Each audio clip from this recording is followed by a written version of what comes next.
एक ऐसी देवी जो सुबह कन्या, दोपहर युवती और शाम को वृद्धा बन जाती है। जानिए धारी देवी की वो कथा जिसे सुनकर रूह कांप उठती है। कहते हैं कि धारी देवी 7 भाइयों की इकलौती बहन थी। बचपन में ही माता पिता के देहांत के बाद 7 भाइयों ने धारी देवी की देखरेख की। वो भी अपने भाइयों की खूब सेवा करती थी। तभी भाइयों को पता चला कि उनकी बहन की ग्रह भाइयों के खराब हैं, तो वो बहन से नफरत करने लगी। जब वो कन्या 13 साल की थी तो उसके 5 भाइयों की मृत्यु हो गई। बचे हुए 2 भाइयों को लगा कि इसी बहन के ग्रहों के कारण भाइयों की मृत्यु हो गई है। फिर उन्होंने रात्रि के समय में कन्या की हत्या कर दी और उसका सिर धड़ से अलग कर दिया। सिर और धड़ को गंगा में बहा दिया।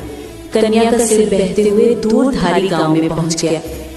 प्रातः काल में नदी किनारे एक व्यक्ति कपड़े धो रहा था। उसे लगा कि एक कन्या डूब रही है।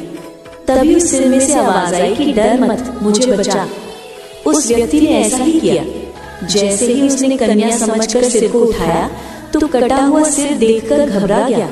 फिर सिर पर से आवाज आई कि मैं देवी रूप में हूँ, तो मुझे किसी पवित्र स्थान पर पत्थर के ऊपर स्थापित कर दे। व्यक्ति ने वैसा ही किया। तब देवी ने उसे सारी बात बताई और पत्थर में परिवर्तित हो गई। धारी देवी मंदिर उत्तराखंड के पौड़ी गढ़वाल में स्थित है।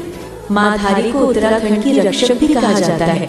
धारी देवी मंदिर में स्थित माता की मूर्ति सुबह कन्या, दोपहर युवती और शाम को बूढ़ी महिला के रूप में नजर आती है। बद्रीनाथ केदारनाथ जाने वाले भक्त यहाँ रुककर माता के दर्शन जरूर करते हैं।